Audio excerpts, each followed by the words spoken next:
setbacks at times, but there's also been a lot of progress, and we're pleased with particularly end of game type scenarios. I mean, looking at how we finished that game, despite all the setbacks, despite how kind of slogging along as it might have seemed, to be able to finish strong and see it and have a great anticipation to win it down the stretch is something we're excited about. And how has that improved as a year goes on?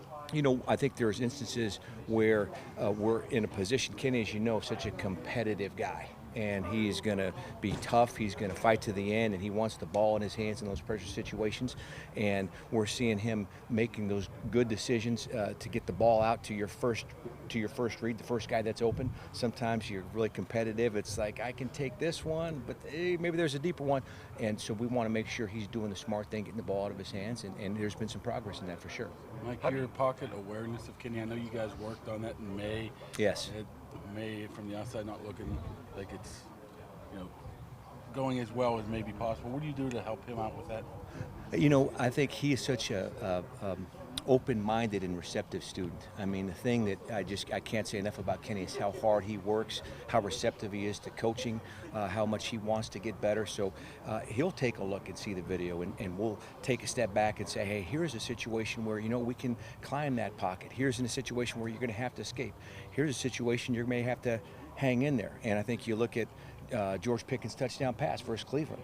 I mean, he hung in there facing the fan, and that's a hard thing to coach. Quarterbacks tend to either have that or they don't. So pleased with his willingness to do that. But then we want to make sure if there's other opportunities where he doesn't have to take those hits, that'd be a good thing for all of us. Is that something that struggled coming out of college? Like I said, you worked on it this off-season, so you must have saw something. Yeah, I think every quarterback making the transition from college to pros, the linemen are bigger and faster, the complexities of the schemes, the pressure packages, being tied into the protections, as you talked about a little bit earlier, it's a huge step up.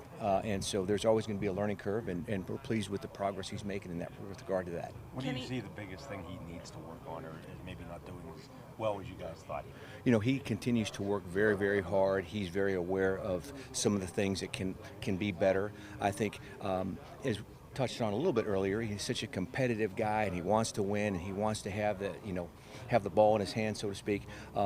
There may be some of those easier completions, you know, those ones that are there, and maybe gets a little bit greedy at times. And again, he'd be the first one to admit that. It's not a huge setback or a negative, but when you talk about that, and I think just for him to continue to get comfortable, really pleased with the improvements that he's made in terms of pass protection and being tied into that and communicating with the offensive line. And he and Mason Cole have a great relationship, and so that's an area that had been something he could improve upon. He's done a heck of a job with that.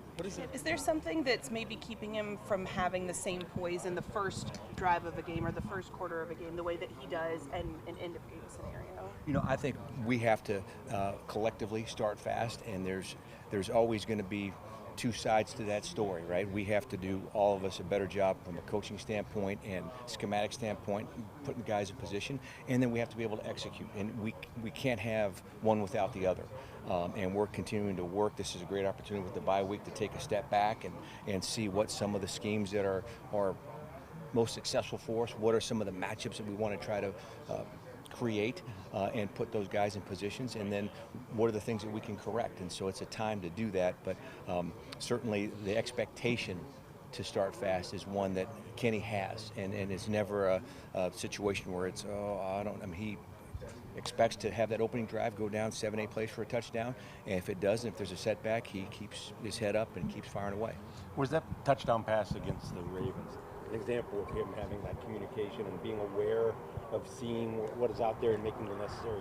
Just a great job at that end of that game. I think would draw your attention to a play actually before that touchdown pass. You recall we had a 3rd and 9.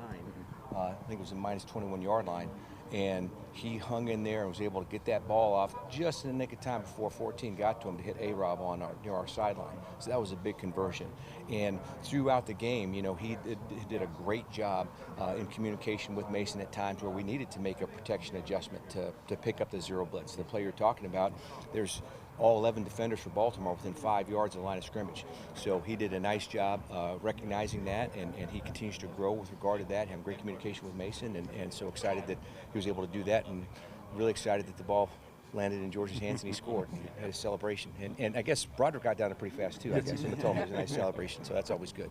Mike, what's your sense of the comfort level for everybody involved, from Kenny to you to Matt to even Mike, on his ability to make adjustments, like the adjustments he made on the play to George there? Well, when you talk about comfort level, I don't know how anyone's going to be comfort in terms of where we're at. We'd like to be 5-0. We'd like to be cooking with Crisco in all cylinders as far as everything in all phases from an offensive perspective. So I think a better word to describe instead of comfort is more determined, resolute, focused on what we need to do to get better. I mean, everyone is focused on getting better, and whether it's I'm talking to Kenny or Matt's talking to Kenny, Mike T's talking to Kenny, Pat Meyer about protections, Frisman Jackson about route concepts, we got one goal and one goal only, and that's to go ahead and get that young man prepared to be at his best, get him ready, and go out and get better. So there's determination, is probably more so than comfort. Do you feel better about his ability to make those adjustments, though, at the line in moments like that? Absolutely. Absolutely I do. And he's shown the ability to do that. There's going to be some challenges up ahead.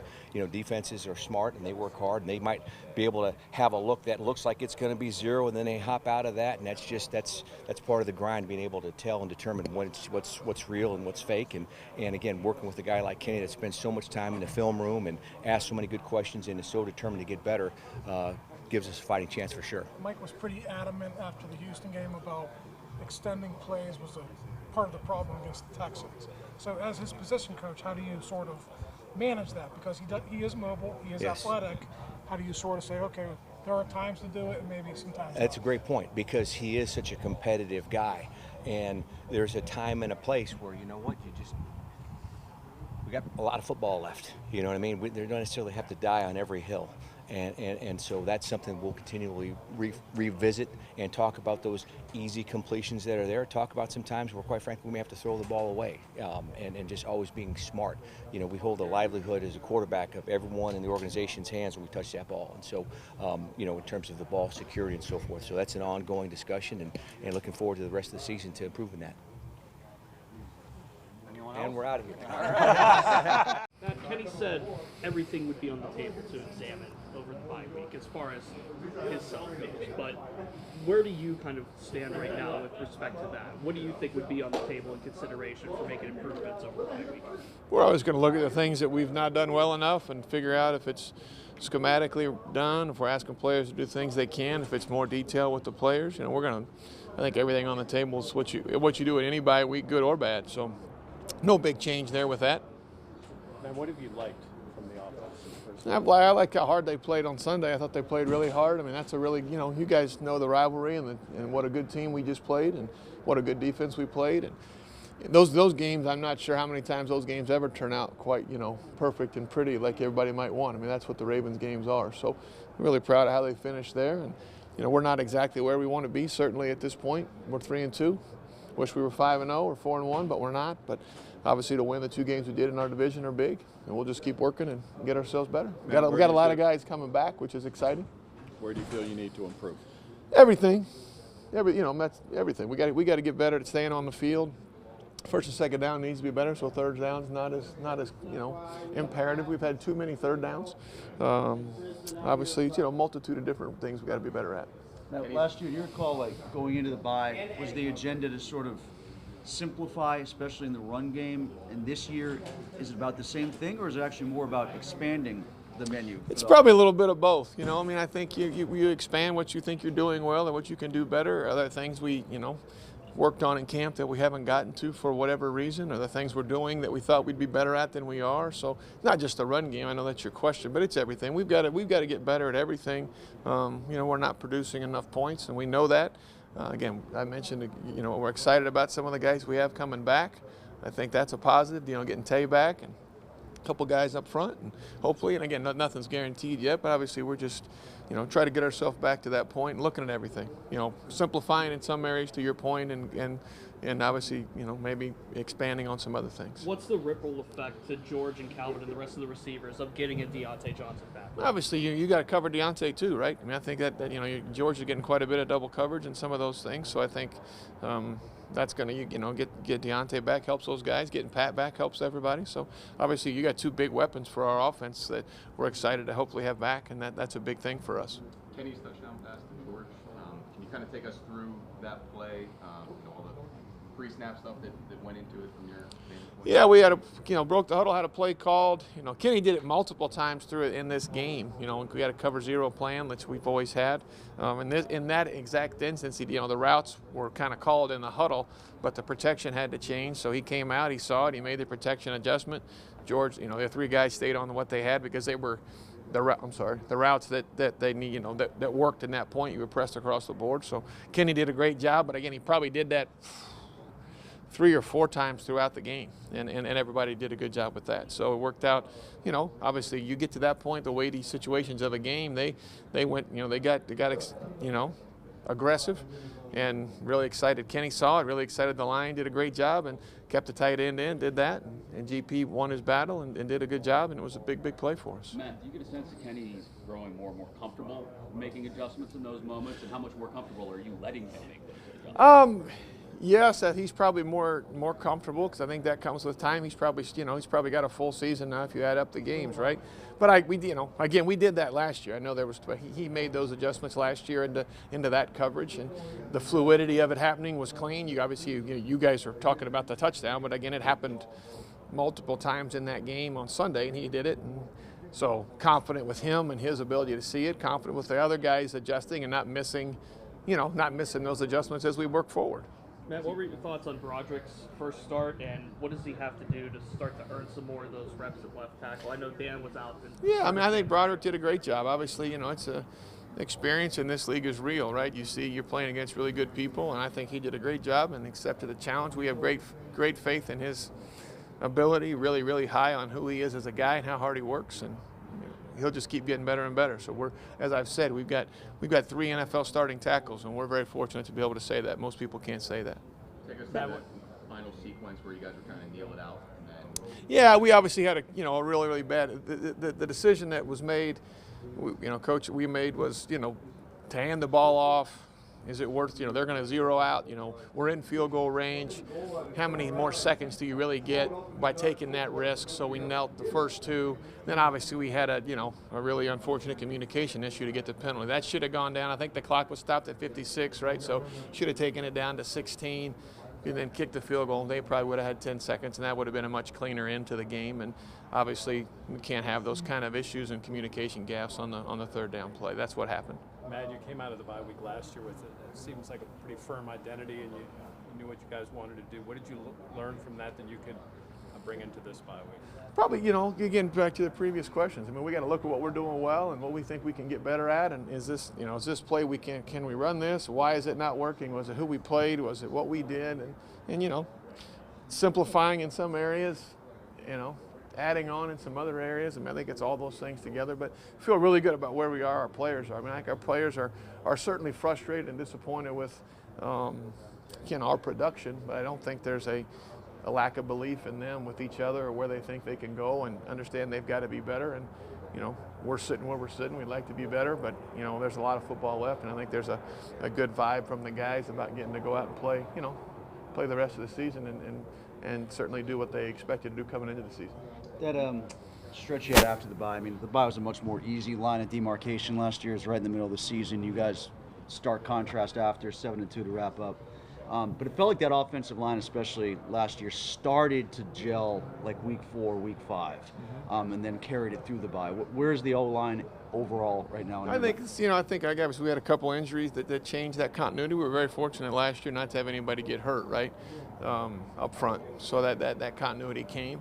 But I think, we got really good guys up front, and we've got to, again, just continue to stick together and get them going and find a way to go. Mason does a great job leading that group, and we brought Isaac in to be an addition, and he's certainly been a very good one for us. So I feel good about where we are. We got to get more production at every spot, and you win or lose up front. We know that, and they know that, and they take great pride in that. They're not running away from that challenge. When Kenny wants to give a guy a route, alert, hot, whatever you want to call it, do you guys have hand signals? Is that something that just comes with? That's not something I would give you. Not out of. Obviously, it's very right. It's very. There's multiple ways that he does that, and obviously that would be. I don't think that would be smart for me to tell you how we do that. Generally, the point is that there's been that. he's been able to do that. He has the ability to do that. Certainly he did that with routes and protections. On the one play you referenced, it was happened to be just the protection only because the route was already where it was. But if it wouldn't have been that route, he would have done the same thing he did other plays and gotten us there. I have great faith in that, and it worked out to where it was what we needed at the time. And it's great work by all the players, coaches, everybody that we were prepped for that opportunity when they give it. That's one of those ones you don't get another shot at, right? If they come down and play zero and they press GP and they press Calvin, you've got to, you can't say, oh man, next time. You don't get it next time. So credit to Kenny for this, getting it started. Credit to everybody else getting the protection change, and credit for GP making the play. Matt, how does Pat being out change the way you use your tight ends, and how does Darnell's improvement as a route runner factor into all of that? Obviously, Pat's a big factor in our offense, or a big component of our offense. Him being out affects us, but Darnell's coming on. Obviously, Connor does a very good job. So, I think Coach Tomlin does, somebody's opportunity when somebody gets hurt, right? It's a negative thing, but you got to make it a positive. And you watch those things happen. Darnell's, getting more reps and growing and getting better, and same with Connor. All right, thanks, Matt. Really good after body. We don't have any setbacks or anything. I know he's training. He's going to be training throughout this bye week. He's been really good in the classroom. I know he's anxious to win more football games. Everybody really talk about it statistically. I think his numbers will come, like it's a long football season. And sometimes he gets a lot of those 2-minute drives, and it inflates his numbers. He's really wanted to focus in being a more efficient player in the run game. We got things that we're going to work on, and he sees that. Just health. Someone asked me earlier about just knick-knack things, and I think that's just part of the game. He does a nice job of trying to maintain his body. You have a soft tissue thing that's somewhat out of your control, and you live with it. You try to minimize it, and you try to grow and try to make sure you resolve it so it doesn't show up again. For however long he's out, you're still trying to get a lot of. Think you can get productivity from Darnell and Hayward? Darnell played 47 snaps in a win the other Sunday, so that's productive for me. Or are you talking just in the pass reception? Yeah. Again, we can call things for guys, and the ball still might not find them. You can call plays, and you get a different look. Quarterback sees something different. He wants to take a shot. George is playing at a very high level. You get some situation matchup. We may call a throw it to Darnell, and Kenny likes another look, and the ball gets pushed out there. So I want to see him. He wants to see it. I think he's earned that with some of the things he's done in the preseason for us in the training camp. So I'm very hopeful that he will be a productive player in the passing game. He is such a big person, big individual, but he's still a very young player. And just things he hadn't seen, he's getting to see, especially as a protector, as a run blocker. And he got to get himself open in the passing game. When the ball finds him, he's going to find him a bunch, and I think he's going to do really well. You saw in the Houston game, not necessarily designed, the ball comes out, finds him, and he goes rumbling down the sideline for about 12, and that's what we kind of see him as. Fredo, when you see a young guy come up off the practice squad, like 87, he almost recovers a block punt for a touchdown. He has the tackle to knock the guy out of bounds on the gunner fumble. You get fired up about guys. It's not necessarily doing tight end things, but doing special teams things. He's doing football things, and that's what we encourage. We would like to be a part of all facets of the game. And I always kid the room that hot rod's my favorite. And when I thought he scored the touchdown, he got a little warm behind the eyes, but then he didn't score. But he had an opportunity. Coach T, challenges all these guys when you get an opportunity to play up, earn your seat. How you see yourself, earn your spot. I want him to be a repeat player. He can show up every weekend for us. I think he can add some things offensively. He's an athletic, fast, skilled guy. He has shown throughout camp, I guess you guys kind of heard me talk about it during camp, that he's earned the right to be on the field. And that's what I think. You gotta love seeing those hustle plays. Man, that's part of it, playing without the football, doing those other things, doing someone would call it a dirty job. It's not a dirty, just playing and being at the right place at the right time. And those are those two plays, because he played throughout the down. He's at the right place at the right time, and good things happen. The other guys have been great in terms of helping him out and teaching him, and just teaching him football, NFL football. So that's been great. Does this give you a little bit of a conundrum now once Dan gets healthy, or? I mean, yeah, once Stan gets back, we're obviously we got to evaluate everything and do that. And you know, Dan played well when he was in there, you know, before the injury too. And you know, you look at he played against Nick Bosa and he played against, you know, Myles Garrett. And he played against Max Crosby, and he's played. You know, put TJ in there, and that's your 4 best in the world. You know, so you know, so the good thing is we got several guys that we're confident that can get in the game and play and not really lose much, you know, from in terms of you know, performance-wise. So the running game hasn't looked like what it did last year, the second half of last year. Is that because teams are defending or attacking the defense or offensive line differently? I mean, you know, we need to get better. There's no question. We need to get better. We need to get better. We need to continue to work it and look at every little detail and every little aspect of why we're not running it better. So we're going to just continue to do that, continue to grind. We're going to continue to run the ball. We're going to continue to run it more, and we just need to be more efficient. Everyone needs to be. We just need to be more productive in that. We continue to look at, and that's a big focus of us right now. Is what do we need to do in terms of getting it to be better? You know. So that's what we're working on right now. You mentioned the gamut of great pass rushers you faced thus far. Do you look at the defense when you're looking at your line's production or how they've played? Do you take into account who they're playing against?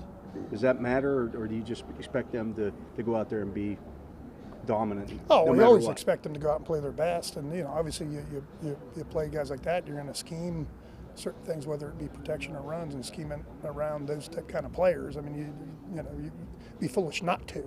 So you're going to have to do that. You know, there's no way we're going to leave people one-on-one versus elite guys, you know, the whole game. But we're not going to do that.